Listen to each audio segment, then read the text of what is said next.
content presented in this podcast is based on real events and may contain graphic descriptions of violence, sensitive topics, and explicit language that may be triggering, offensive, or sensitive subjects to some viewers and listeners.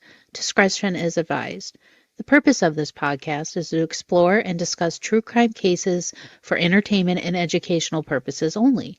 This podcast does not intend to glorify or sensationalize crime, but rather aims to analyze and understand the complexities of human behavior in the criminal justice system. We encourage listeners to approach this content with empathy, critical thinking, respect for the victims and their families. Tylenol may be making today's headlines, but it's not the first time Tylenol's dark legacy resurfaces. And back then, it was for a much deadlier reason. Now, back in September of 1982, a 12-year-old girl swallows an ordinary painkiller to ease a headache and a sore throat. And within a couple hours, she dies. But by the end of the week, 6 more victims would be followed, all poisoned by cyanide-laced Tylenol capsules. A city and soon a nation was gripped by fear. How could something so everyday, so familiar, become so deadly? Who could slip poison into a bottle meant to heal? And more importantly, could they strike again? Stores were emptied, news anchors warned families to not touch their medicine cabinets, and a corporate giant scrambled to protect its brand while grappling with questions that had no answers. Decades later, the killer remains unknown, but the legacy of terror and lessons learned from one of America's most infamous crimes continue to haunt us. Tonight, we're going to rip open the box and break open the seal and look inside the Tylenol murders, the suspects, the corporate secrets, and the copycats to uncover the story behind the headlines. So with that being said, it's time to start the show. Let's hit it.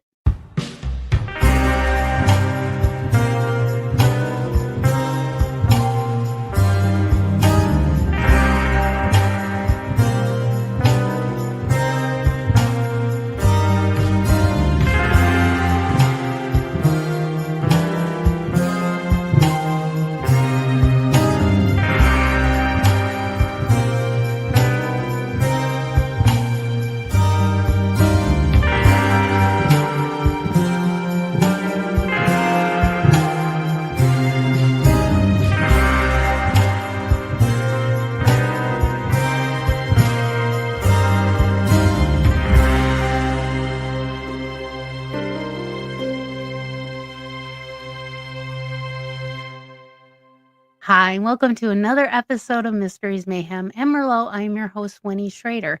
Tylenol has made it into the headlines for obvious reasons, but we're not going to talk about that on this show. But it reminded me of what happened back in 1982 in the Chicagoland area. Now, Netflix came out with a new documentary series called Cold Case, The Tylenol Murders, just this year. And so I rewatched it. I'm like, I should probably cover this case because it's very interesting. And my husband, Dave, actually lived through it in Chicago. So why don't we kind of take the time machine and go back to 1982 in Chicago and take a look at the Tylenol murders and find out what happened, how it happened, who did it, and how did they prevent it from happening again. In the early fall of 1982, Chicago became the epicenter of one of the most terrifying public health crises in American history until COVID. But this was way more terrifying if it was deliberate or random. This isn't just a virus unleashed onto the public. Oh, no, no, no, no. This was Russian roulette with over the counter medication with no set target, location, or even motive. Now, on the morning of September 29th, a 12-year-old girl, Mary Kellerman of Elk Grove Village, woke up with a sore throat and a runny nose. Common cold. Her parents, believing it was nothing serious, gave her a single capsule of extra-strength Tylenol. Within hours, Mary was rushed to the hospital and after suddenly collapsing. Despite doctors' efforts, she died shortly thereafter. No one could have imagined that a common household pain reliever was the weapon that had killed her. The same day, tragedy spread across Chicago's suburbs. In Arlington Heights, a 27-year-old postal worker, Adam Janis, collapsed and died after taking Tylenol for chest pain.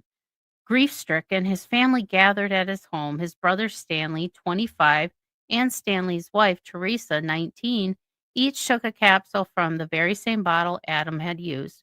Within minutes, both fell violently ill. By the end of the day, Stanley, Teresa were also dead. By nightfall, 3 members of one family had perished in a span of a few hours, all linked by the same over-the-counter medication. And these were not the only cases. In the coming days, more victims would emerge. Mary McFarland, 31, a mother of 2 and an employee at a distribution center.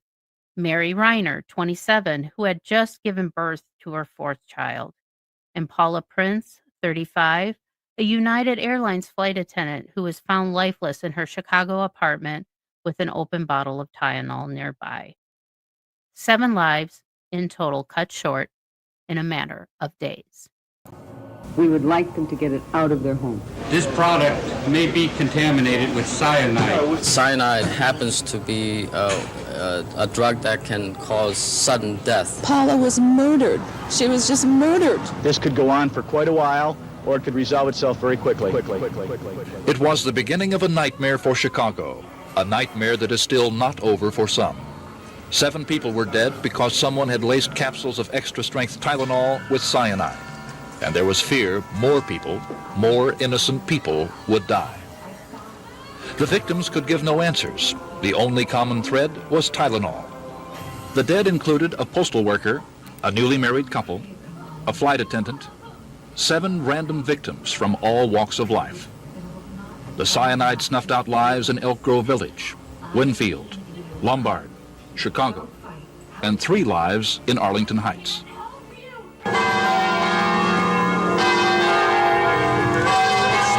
Stanley and Teresa Janis, newlyweds, took capsules from the same bottle as Stanley's brother Adam had done only hours before. All 3 died.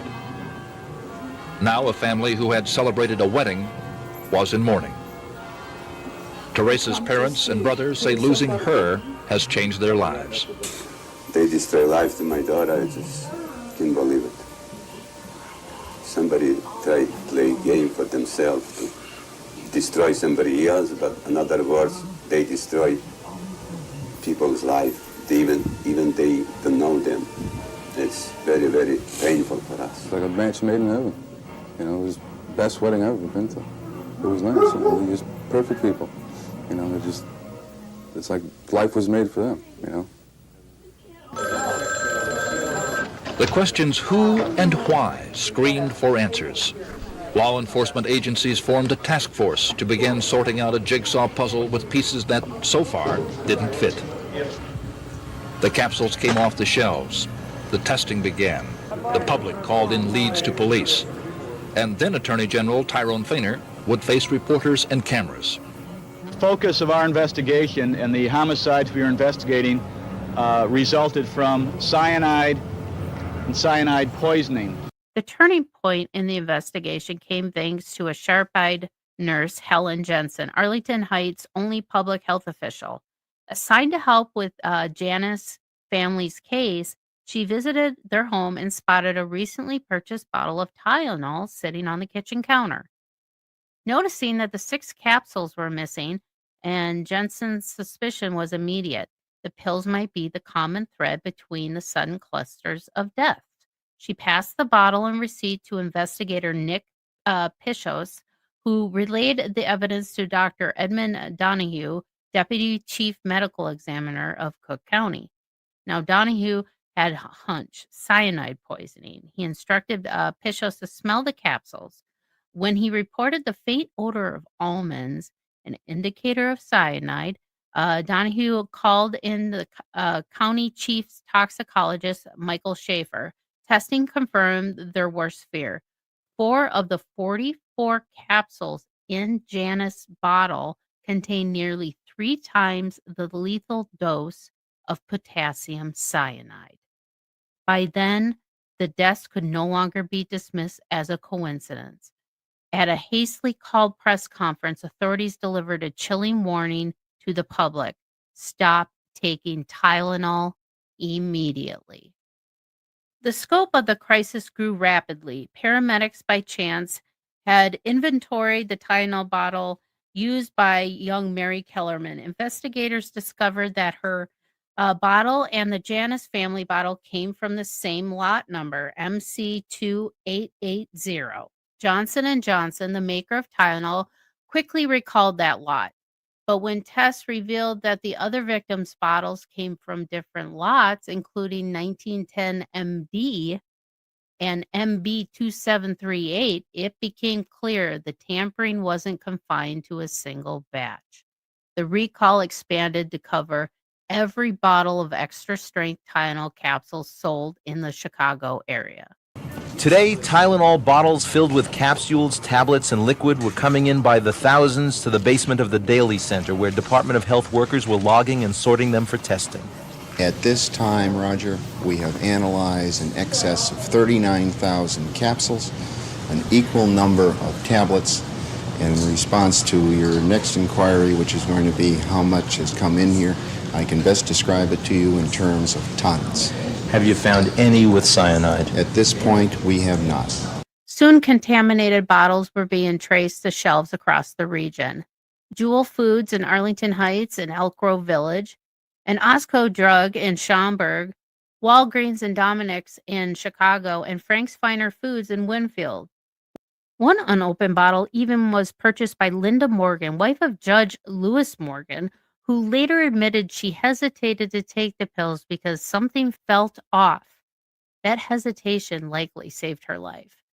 The fear spread nationwide. Johnson & Johnson scrambled to contain the fallout.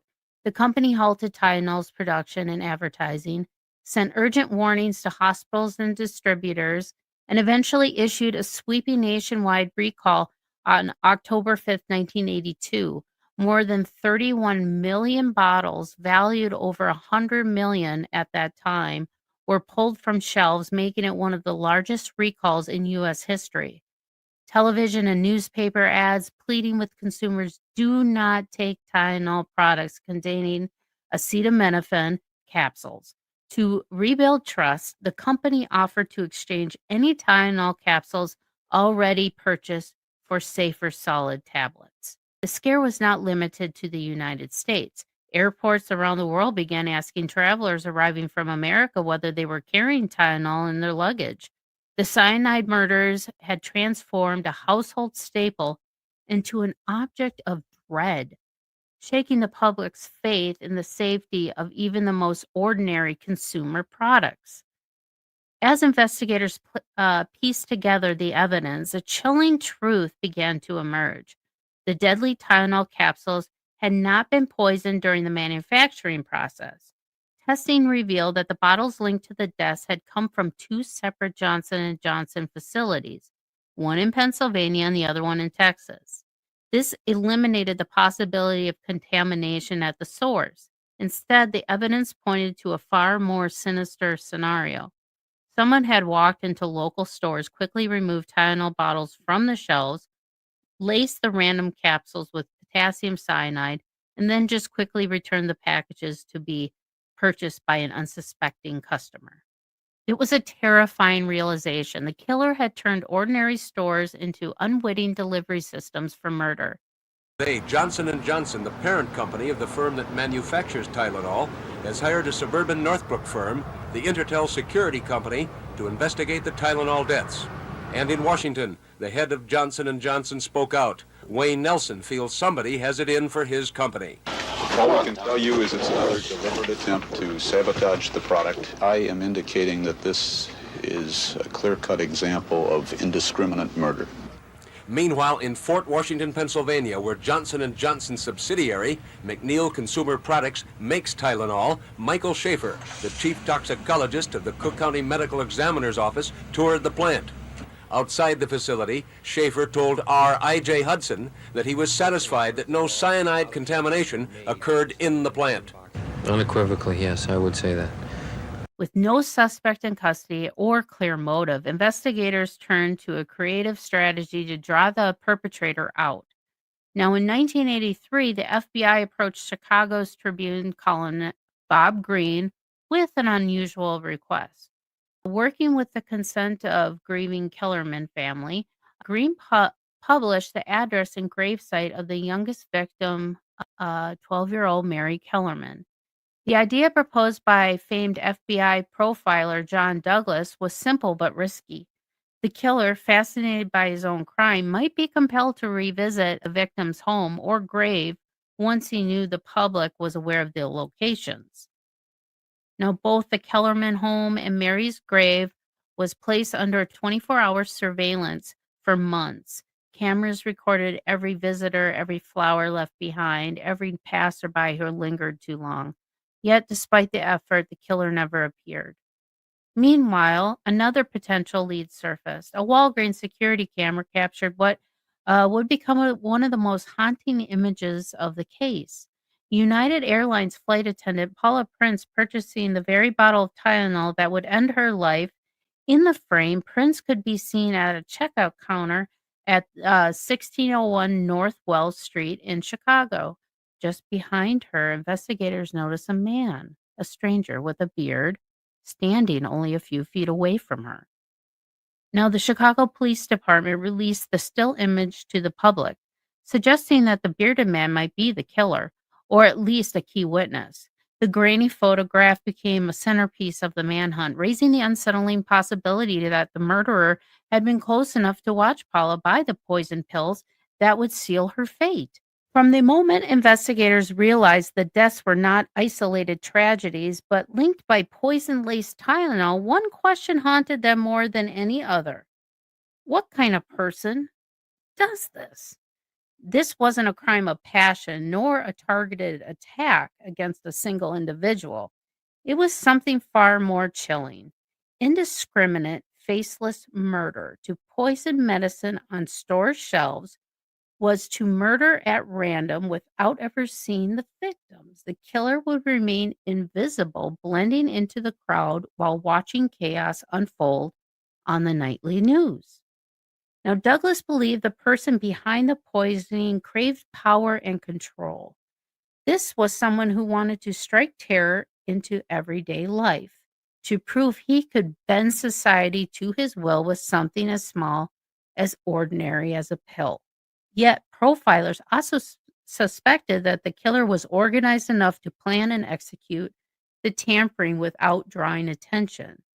He likely followed the case obsessively in the media, perhaps even felt a thrill watching hospitals, corporations, and law enforcement scramble in his wake. Now, against the backdrop of psychological theories, two men rose to the forefront of this suspicion. All right, so now let's take a look at a couple of the main two suspects that they think were the Tylenol murders. Now, James Lewis, the con man with a grudge. Now, if control and manipulation were the killer's motives, then James Lewis fit that mold all too well. A man with a history of fraud, deception, Lewis thrived on outsmarting institutions. When Johnson & Johnson received the letter demanding a $1 million to stop the cyanide killings, the extortion attempt appeared to be a classic Lewis, an elaborate scheme designed to exploit chaos for profit. Now, Lewis was initially thought to be capable of the poisonings because he had been arrested before.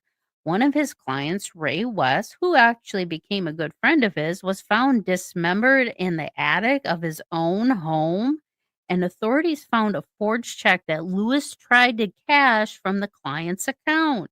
But the charges were later dropped because the authorities didn't read Lewis his Miranda rights on time. Seriously, he got off because of that? Oh my God. This was the scene 4 years ago in Kansas City when police found the dismembered body of 72-year-old Raymond West, a friend of James Lewis. Lewis was indicted for the murder of West, but the charge was later dropped because of technicalities. Now the case has been reopened.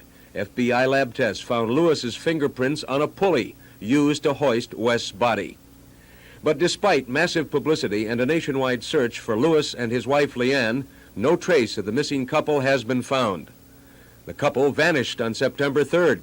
That was the day they moved out of their apartment on Chicago's North Side, where the Lewises had lived for 9 months under the name of Robert and Nancy Richardson. Authorities believe Lewis wrote an extortion note to the manufacturers of Tylenol demanding $1 million be sent to an account at the Continental Illinois Bank. But his motives may have gone deeper than greed. Lewis was known to harbor grudges against employers, business associates, authority figures. Some investigators theorize that extorting Johnson & Johnson wasn't just about money, but it was about humiliation. He blamed Johnson & Johnson for the failed attempt to fix the heart condition his daughter Toni had. Now, Johnson & Johnson's product was to use to fix a hole in her heart, and it eventually failed and gave way and caused her death. But by writing the letter, Lewis placed the multinational corporation on his mercy, forcing them to dance to his demands. Now, Detective Barton says in the series that law enforcement officials found drafts of extortion letters in Lewis's home and books about poisonings. The details he included in the letter troubled investigators. He described a method of poisoning nearly identical to the FBI's working theory. Buy Tylenol, lace the Tylenol capsules with cyanide, and return the bottles to shelves. How could he have laid out the crime so precisely unless he either did it or thought about doing it? Worse still, the letter's timeline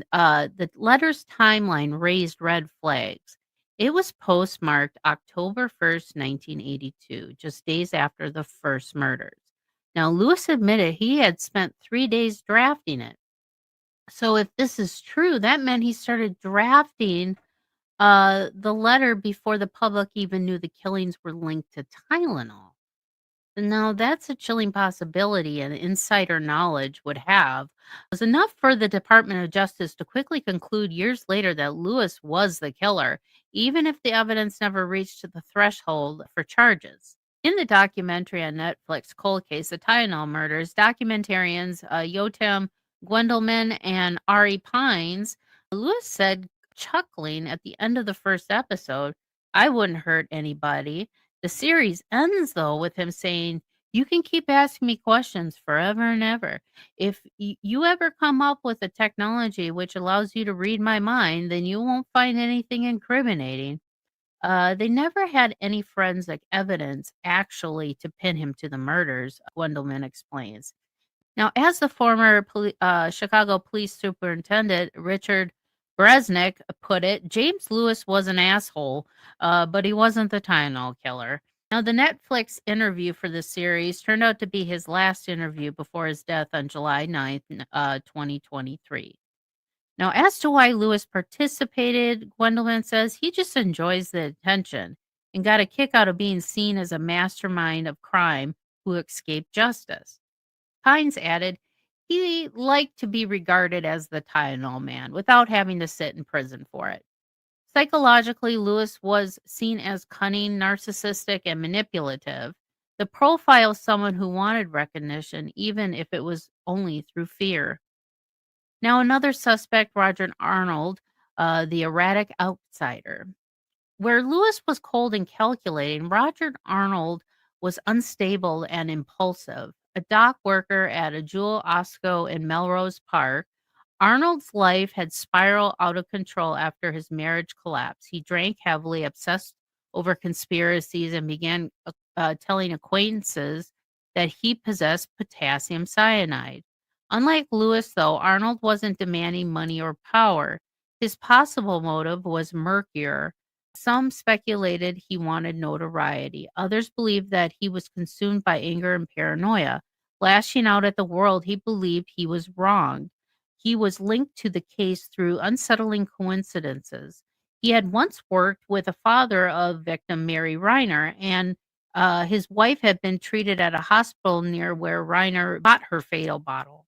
In his home, police found the Poor Man's James Bond, a manual with instructions on making poisons. But Arnold's erratic personality may be his undoing. While police never charged him in the Tylenol case, he spiraled into violence in 1983. Convinced that the bar owner, Marty Sinclair, had ruined his life by reporting him to the authorities, Arnold hunted Sinclair down. In a tragic case of mistaken identity, he had shot and killed John Stanisha, a father of 3, believing him to be Sinclair. Now, to profiles, Arnold fit a different potential motive displacement. His range over his failed marriage, his paranoia, and his fragile sense of control might have pushed him toward anonymous killings as a way to strike back at society he had felt abandon him. Poisoning strangers would give him both power and a twisted sense of revenge. But his lack of discipline, seen in the impulsive murder of Stanisha, suggested he lacked the patience and planning required for the Tylenol tampering. Now, the psychology of this is unknown. If not Lewis and not Arnold, then who? John Douglas and his colleagues painted a disturbing picture of a person who might have slipped cyanide into Tylenol capsules. He would likely be male, intelligent, and organized. He might have a history of grievances, someone who saw himself as powerless and used the murders to assert dominance over a world that ignored him. He was probably a loner, socially isolated, yet craved recognition. Watching news anchors warn millions of Americans not to take Tylenol may have given him the exact rush of power he sought. Now, both Lewis and Arnold checked both parts of that profile. Lewis had the brains, the manipulation, and the grudge feel motive. Arnold had the volatile nature, the anger, the proximity to his victims. But in the end, both were ruled out by DNA, which meant that somewhere out there, perhaps walking among the shoppers who once grabbed bottles from pharmacy shelves, the real Tylenol killer remained hidden. A phantom defined not by who he killed, but by the fear he created. Now, with the 21st century advancing with technology, and when it comes to forensics and investigative efforts, early in January of 2009, Illinois authorities decided to breathe new life into the Tylenol murder investigation, hoping that modern forensic techniques might finally crack a case that has haunted Chicago for nearly 3 decades.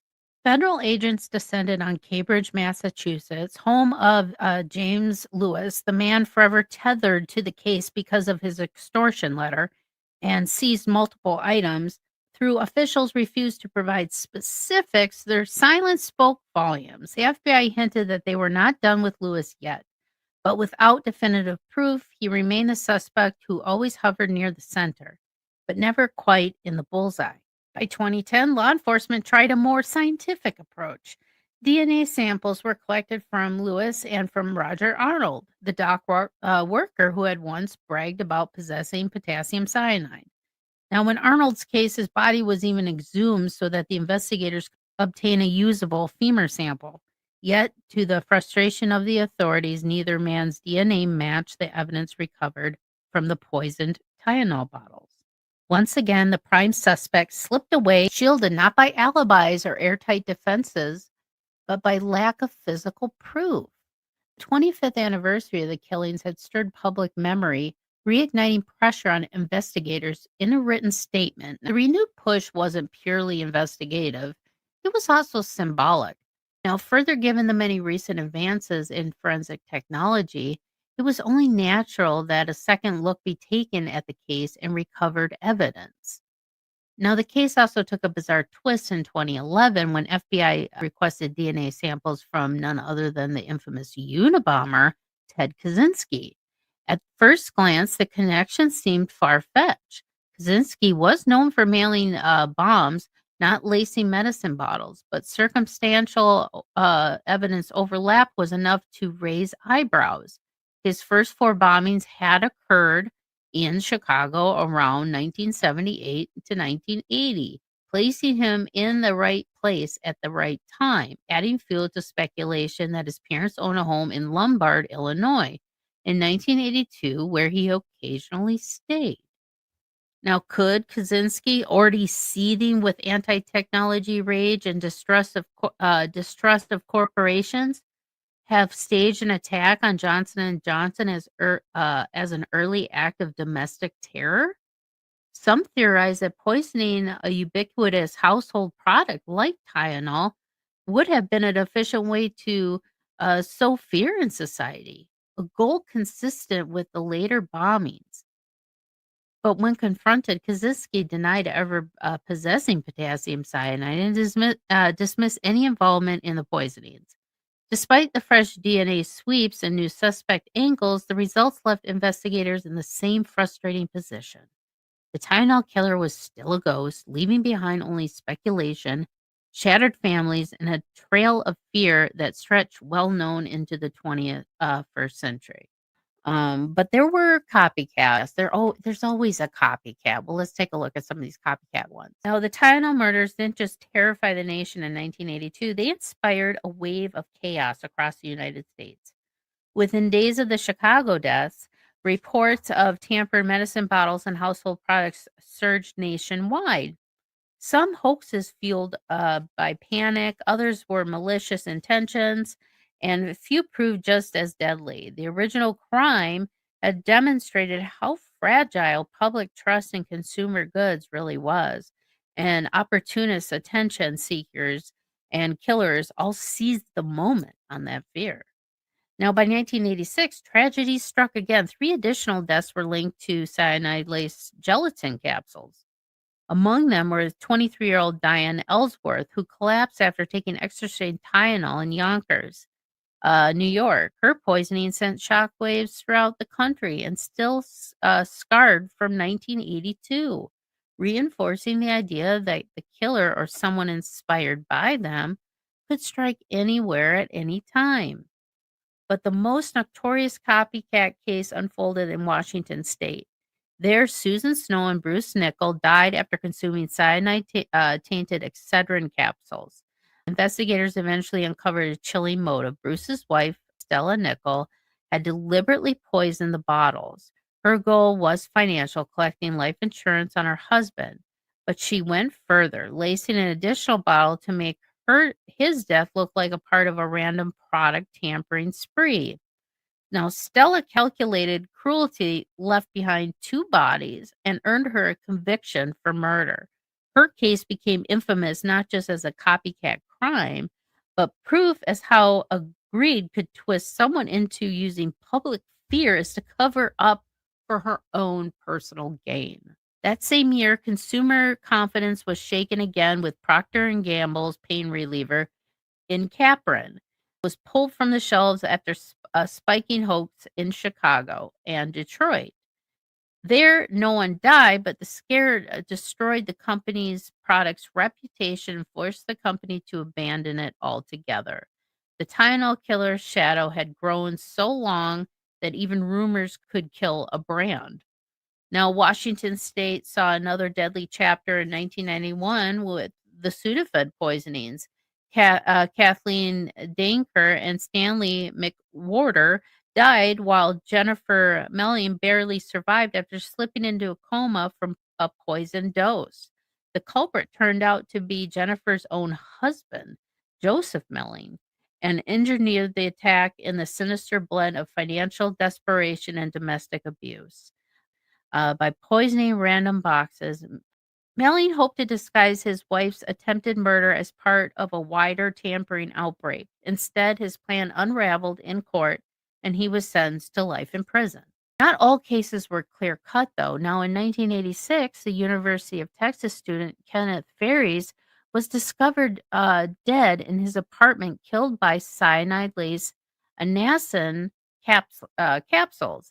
At first, the death was ruled a homicide, another terrifying addition to the product tampering wave. But weeks later, authorities reconsidered. The FDA determined that Ferries had access to cyanide through a lab where he worked, and the medical examiner revised the cause to suicide. His death remains a reminder of how blurred the lines between murder, accident, and self-destruction had become in the midst of mass hysteria. Now, from insurance fraud to domestic abuse to false alarms, these copycat crimes revealed just how profoundly the Tylenol murders have destabilized the American psyche. What began as a single unsolved act of terror turned into a template of killers seeking cover, opportunists seeking the profit, and disturbed individuals seeking chaos. Have you ever felt like something or someone was trying to tell you something? That inner nudge, that quiet whisper from the universe. With intuition sharpened by years of spiritual connection and a deep-rooted gift, Winnie Schrader delivers readings that are compassionate, insightful, and shockingly accurate. Whether you're facing a crossroads healing from heartache, or just curious what the cards reveal, Winnie creates a safe, sacred space to explore your journey. This isn't fortune cookie fluff. This is honest, intuitive guidance from someone who's helped hundreds find clarity, closure, and confidence. If you've been waiting for a sign, this is it. Book your session now at lovelotustarot.com and take control of your journey. That's lovelotustarot.com. Winnie's sessions are personal, powerful, and often life-changing. That's lovelotustarot.com. Now, of course, this impacted Johnson & Johnson greatly. I mean, what are they going to do? I mean, they did everything they could. This was the largest recall in one, I think, in U.S. history still. I'm sure that they were just scrambling, trying to figure out, we have to figure out what's happening so we don't go bankrupt. I mean, oh my gosh. And they're a huge company, and I can't imagine what those corporate board meetings were like. Oh my God. Now, while investigators initially focused on the theory that it was a lone killer tampering with the bottles on store shelves, suspicion also swirled around the Johnson & Johnson itself. The company had been widely praised for its public response, swift recalls, public warnings, and new tamper-proof packaging. But behind the curtains, darker questions emerged. Now, it came to light that cyanide, in fact, was present in the Johnson & Johnson facilities after they denied it. The company admitted that it kept the cyanide on hand for testing purposes, but insisted that it was kept away in lock and key, far removed from any production line.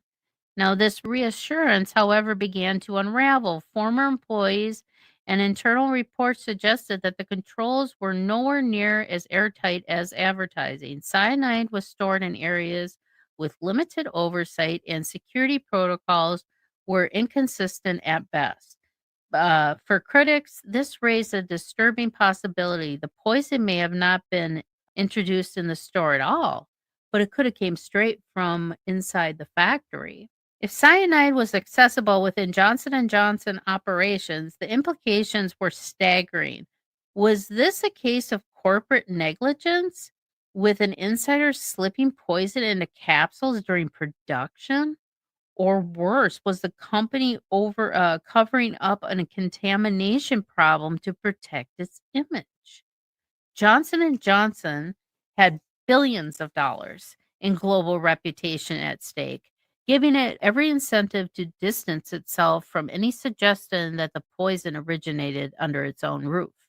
Now, law enforcement leaned heavily toward the store shelves. The independent investigators and journalists pointed out that it would have been far easier for someone inside to access to taint batches during manufacturing than to risk pulling the bottles from shelves, tampering it in public, and then sneaking them back on the shelves unnoticed. Even if a single worker or a contractor had unsupervised access, the factory line contamination theory became plausible.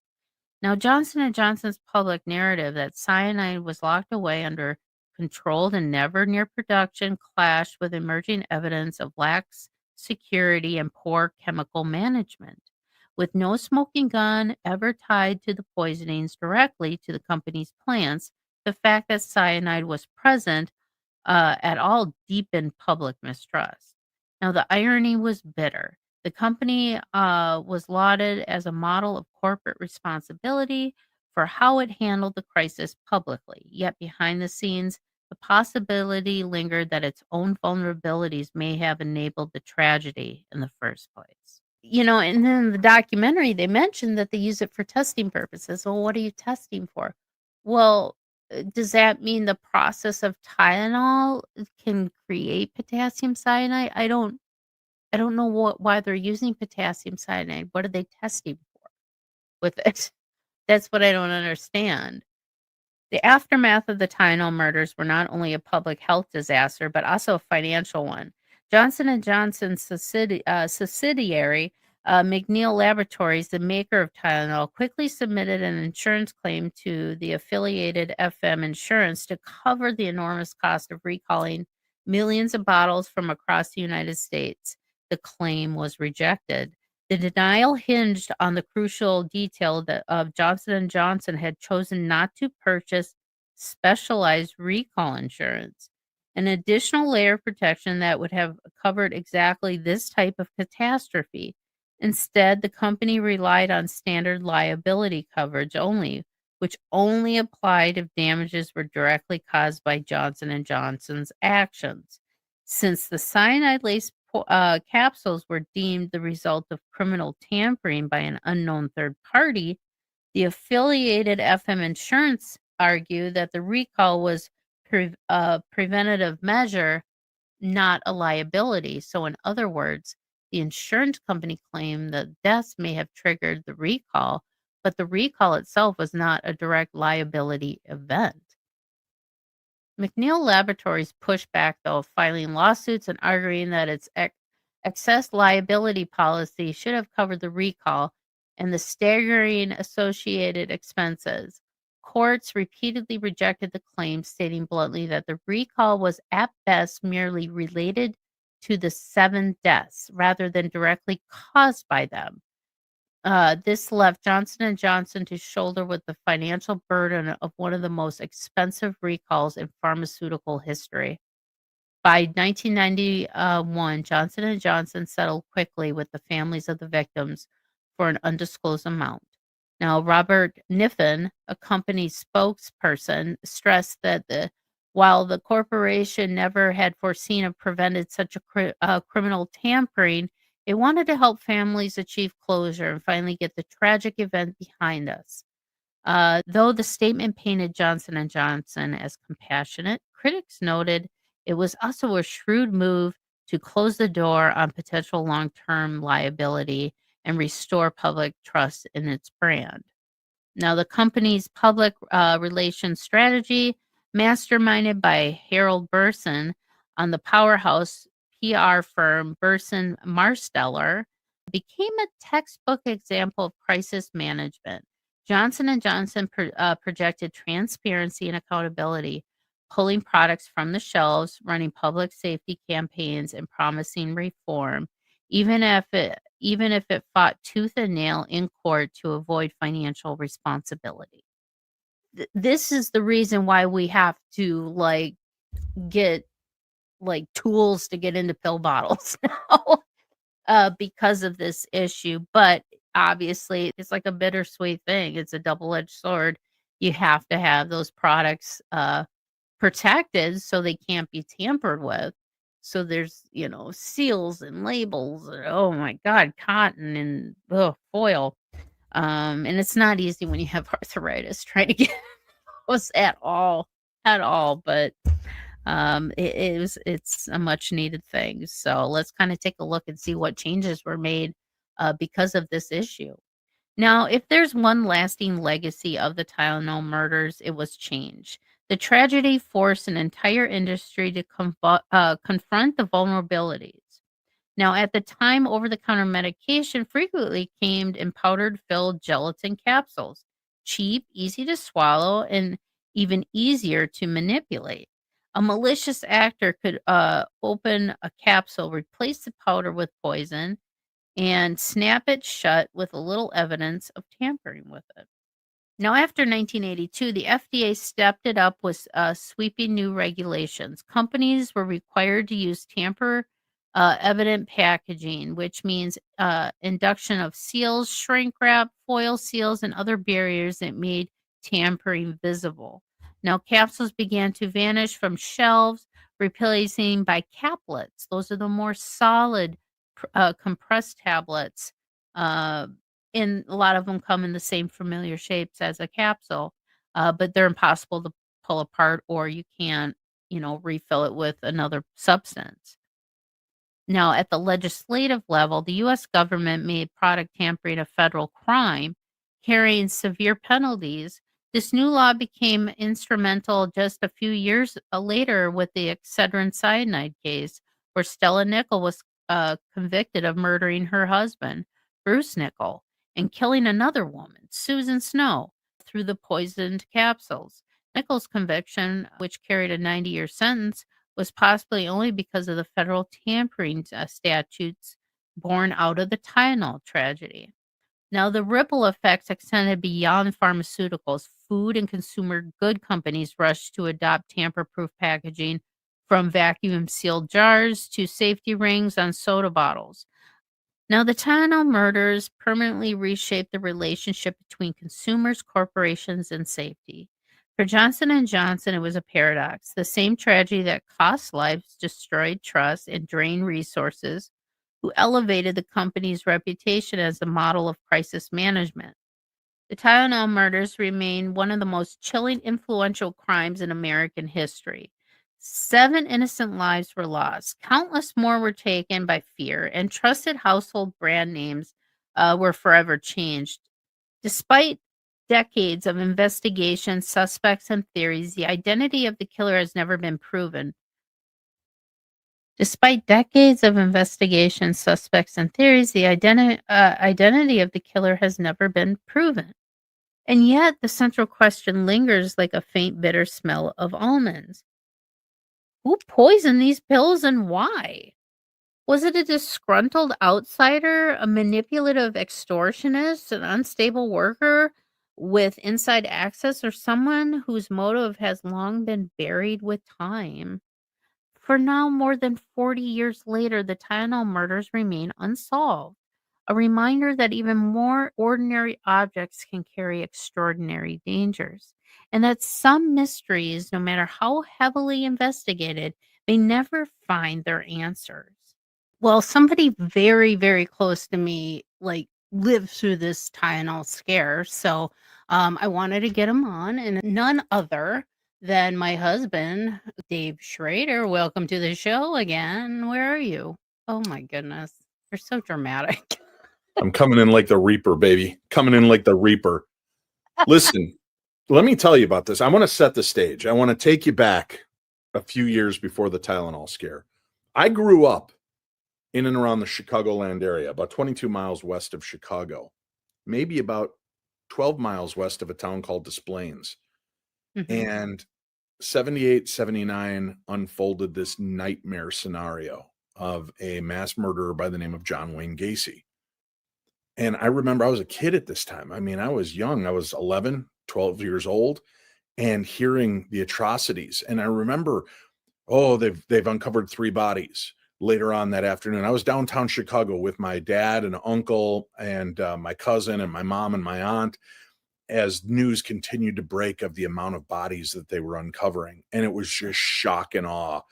And people really put back on their heels to think that right in our own backyard, something like this could take place, something this horrific. And then you get past that, you get past the crime of the century with John Wayne Gacy. And then suddenly one day, the Tylenol scare, right?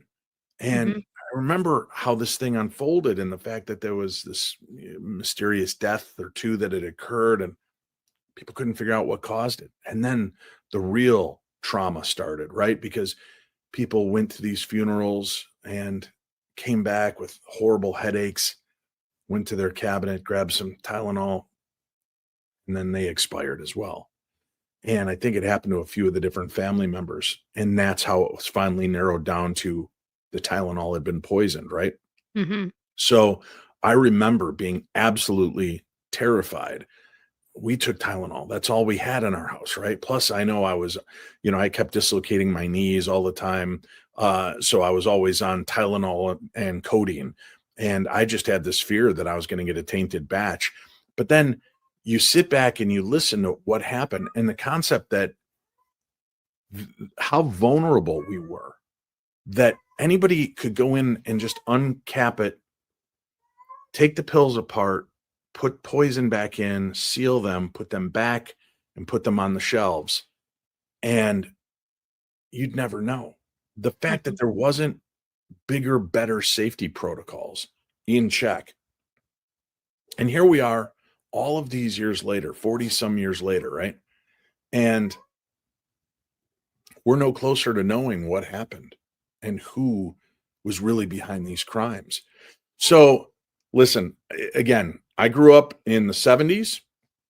So I made it through the Halloween panics, right? When all these stories kept zipping around about things like poison in our candies and razor blades and needles that were being hidden. And I think when you do the legwork, you find out that that wasn't really true. And actually the one or two people that did poison it were like the parents of the kids that they poisoned. Yeah. So you'd find that a lot of that was just hooey. Then comes the John Wayne Gacy. Then comes the Tylenol scare, which again impacted and influenced us. I remember talking about it in high school. I remember, I think it was freshman, sophomore year, and they were making a big to-do about it, and they were going around collecting, if you had Tylenol, throw it out, throw it out, throw it out, and everybody was getting rid of their Tylenol from their purses, and I don't even know. I mean, that might have been the time you had to start giving your meds over to the school nurse. Okay. And then if you needed something, you'd have to go to the school nurse to get it. I'm not even sure that was a big alternate. But, after surviving all that, within just a year or two, I felt like, oh my God, I'm still on my heels from this Tylenol scare, still looking over your shoulder, wondering how vulnerable you are. Yeah. And I find out I might be dying of AIDS. What? AIDS? Yeah. Yeah. I don't know if you've heard about it. Let me make it clear. It's not that AIDS. It's this AIDS.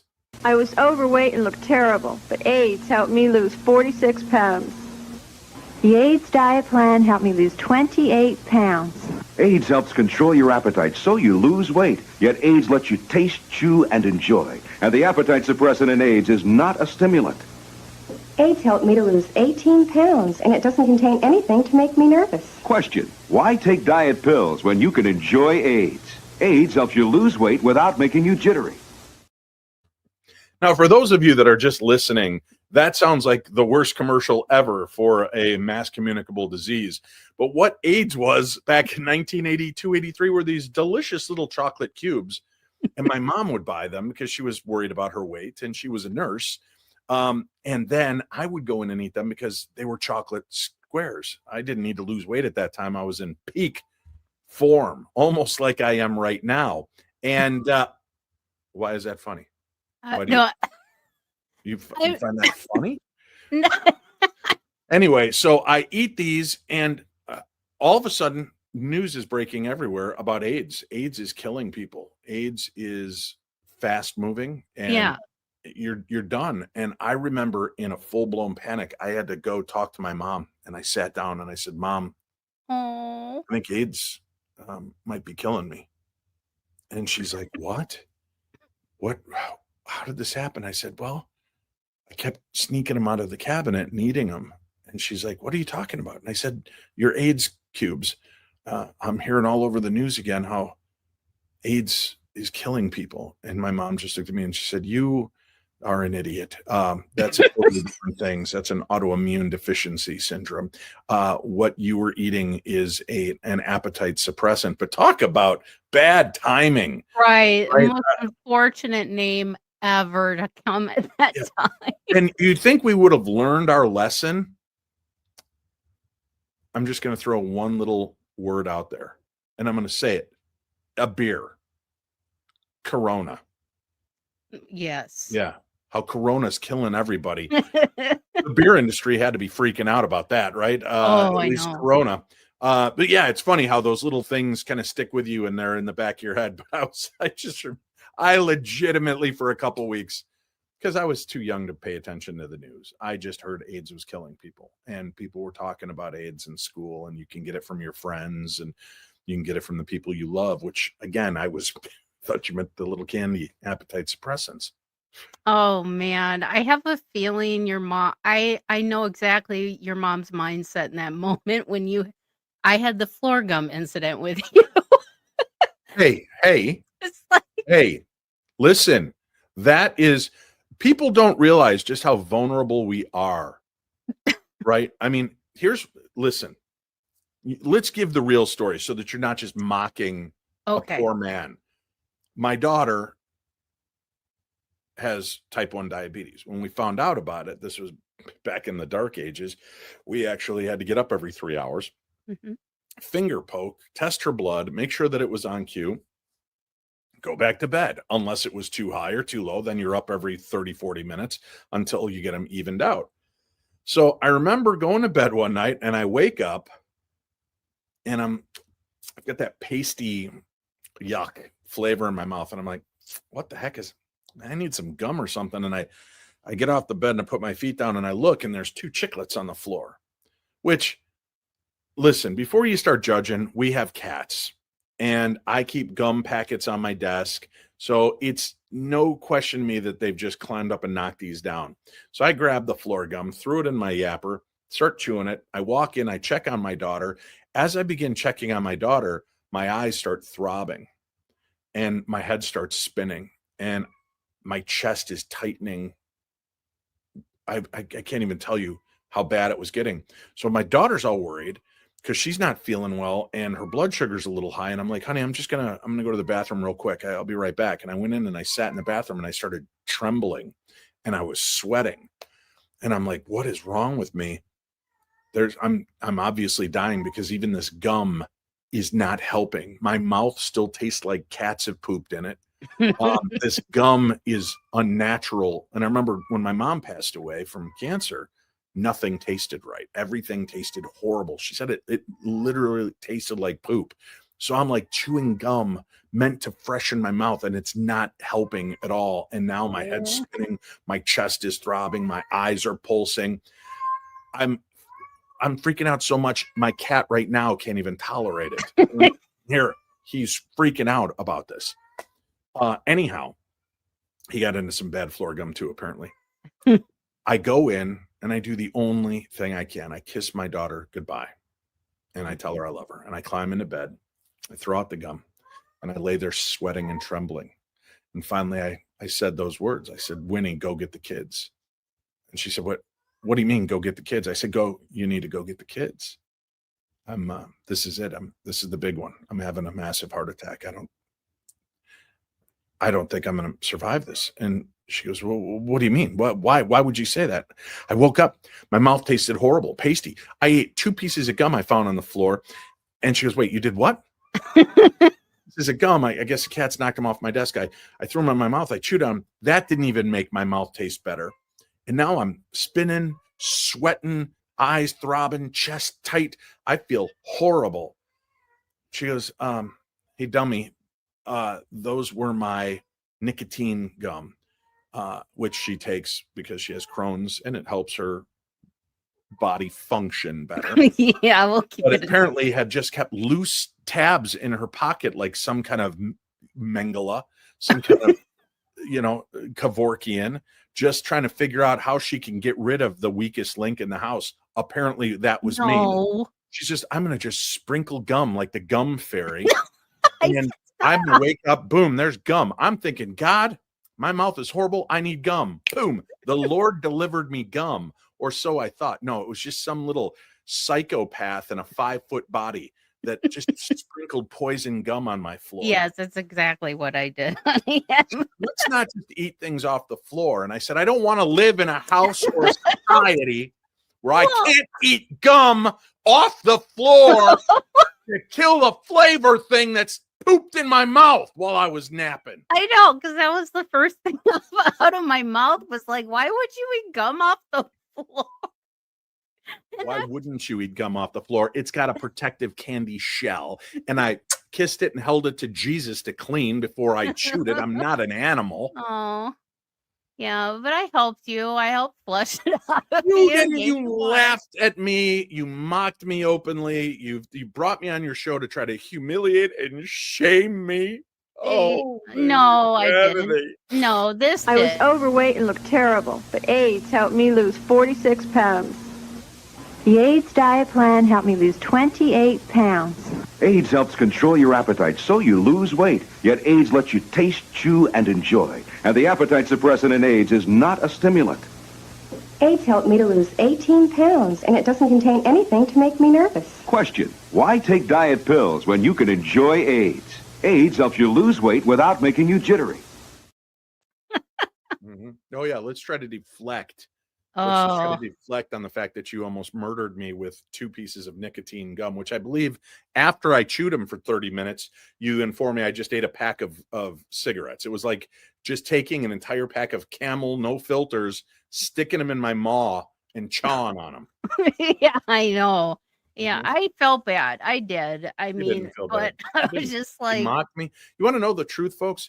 Zoom in, because eventually this is all going to come out. It's in my tell-all book. Someday it's going to be on like forensic files. If I ever die mysteriously, I'm not going to say she's going to murder me, but there should be somebody that should be looked at if I die suddenly and mysteriously. I'm just saying. Here's why. No. Because one night I get done doing my radio show. Late at night, my head's banging. I got a migraine, bad neck, degenerative discs. It's a mess. And I'm beating back this headache, and the pills aren't helping. AIDS chocolate chewables, not helping. Nothing. Floor gum, nothing's getting through. I say to my wife, I says, hey, can I take a hit off your medical oney? Because I've got this major migraine, and all I hear is everybody's like, oh, weed for migraines. So what does she do? She goes, oh, sure, let me just, here, take this one. She shuffles through, she parts them like the Red Sea, and like Moses draws just one out and hands it to me. I should have looked, because it probably is somewhere stamped with like a skull and crossbones, but I trusted her. And I take it, and I take the draw. And I held it. She went into the bathroom, and I held it, because I grew up in Chicago. I smoked Illinois ditchweed as a teenager, where you needed at least 40 good hits to maybe catch a buzz. So I took this hit like a champ. I took this hit like Mike Tyson just beat me to death in an alleyway. That's the kind of hit I took. One hit, and as she walks out of the bathroom, I spicoli release. you totally did. She walks out and she goes, where's all that smoke from? And I said, from my inhalation. And she goes, how many did you take? I said, just one. She goes, oh, okay. And I'm sitting there working on my computer, and all of a sudden the world starts to list a little. Everything's starting to go sideways. And I'm like, oh, good. It's hitting. That's how bad my headache is. I get up. My bed is 1.5 feet away, folks. I climb into my bed and begin plummeting down the depths of hell. You thought Reefer Madness was a joke? You thought that this was some movie made by contrarians who were just trying to frighten us? Oh no, I lived Reefer Madness that night, laying there, trembling, sweating, stomach twisting, head throbbing. And I told her, I said, something's wrong. I'm having a heart attack. She's like, you're not having a heart attack. I said, I'm dying. I'm pouring sweat. She goes, no, you're not. I reached over, grabbed her hand and slapped it against my forehead, and like a squeegee of doom, pushed her hand down my face and across my neck and chest. And again, like Moses, the sweat parted and poured off both sides of me like an aquarium that just burst open at the seams. And she goes, oh, that's disgusting. I go, I know. And I thought I was dying. I overdosed on medical grade marijuana that this hoodlum, she's not a doctor. What is she giving me drugs for? Blink if I'm in trouble. You asked. And Blink you're if I'm in a grown trouble. man. I don't know if you guys are paying attention, but I'm blinking. That night, I thought I was going to die. I called out to whatever God was on duty that night. I prayed so many prayers that I got down to rub-a-dub-dub, thanks for the grub, yay God, as a prayer, just to have something to say to keep me a little closer to the Lord. And she just mocked me openly. She scoffed at me. She mocked me openly after she gave me the drug that almost killed me. No, I did not. And what did I say? I called her out. I said, you and my other friend, I watch you guys take these hits all the time like champs. You're 5 feet tall, weigh 82 pounds with rocks in your pockets. And she hits this thing like Cheech and Chong could learn a thing. And I take one hit, I'm down. I'm like, you two are drug addicts. You have problems. Because I smoked a lot of ditchweed growing up, and I never felt like this. Oh, yeah, that medical grade stuff is a lot stronger than Illinois ditchweed. Yeah, that would have been good information to give me before I didn't think you were going to Spicoli the damn thing. I mean, am I not a man? Am I not a man who has lived through the 70s, has lived through the horrors that are the Halloween candy debacles, which we all know now is just a way for our parents to get our favorite candy bar. Oh, this is like poison. I had to throw it out. Covered in chocolate like some kind of cookie monster freak. I survived that. I survived the Tylenol scare. I survived John Wayne Gacy. And I was a good-looking young man with fluffy hair. I'd have been right in his wheelhouse. Then I dodged the bullet of AIDS. No, not that AIDS. This AIDS. I was overweight and looked terrible, but AIDS helped me lose 46 pounds. The AIDS diet plan helped me lose 28 pounds. AIDS helps control your appetite so you lose weight, yet AIDS lets you taste, chew, and enjoy. And the sounds like it's a pleasure. You could taste, chew, and enjoy, and then die. But I survived all of those things only to have my wife try to kill me not once, but twice. Once with floor gum, twice with medical grade marijuana that I can only guess she bought from some online Mexican catalog that she found in a bus stop urinal, because nobody should have drugs that powerful. And that's all I have to say, folks. So be wary, be aware. I'm glad that my near-death experiences throughout the years might teach you all just a little something. So with that, I'm going to part now and turn things back over to Cruella de Vil here. And you guys don't judge just because of what I've gone through. I'm just warning you. If you're ever out and about and I got a headache, and she goes, oh, I've got something for you. Run. Run! Oh, my lovely husband, Dave Schrader. And he said he was dying. He said he wasn't breathing. And I'm like, honey, you are breathing. You're talking. That means you are inhaling and exhaling. Oh my God. Never a dull moment in our household. I can tell you that right now. But a couple of programming notes. I am going to be at a couple of events coming up here. Up next, I'm really, really excited. We are going to be at the Palmer House again, October 9th through the 12th. The Halloween hijinks. This is going to be so much fun. We have Dalen Spratt. He was from Ghost Brothers, and now he has his own YouTube channel called Graveyard Shift, where he goes out and does spirit box sessions in graveyards. It's awesome. And then, of course, Dave Schrader and Diet Renee. She's a talented medium.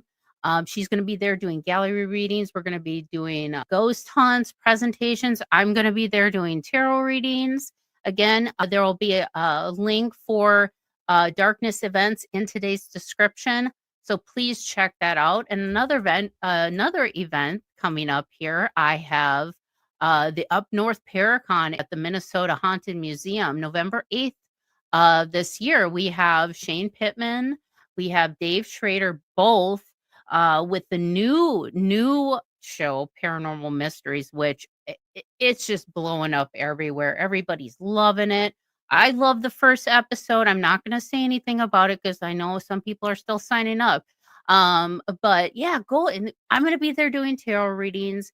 We have Vince Kellen. He is the urban investigator. He's a paranormal investigator and just an urban explorer, just going around checking out crazy stuff. But yeah, it's going to be a fun event. I haven't been up there in a while, so I'm excited to get back up in that neck of the woods up in Brainerd, Minnesota. So please, if you're in the area, check it out. But the big thing right now is Paranormal Mysteries.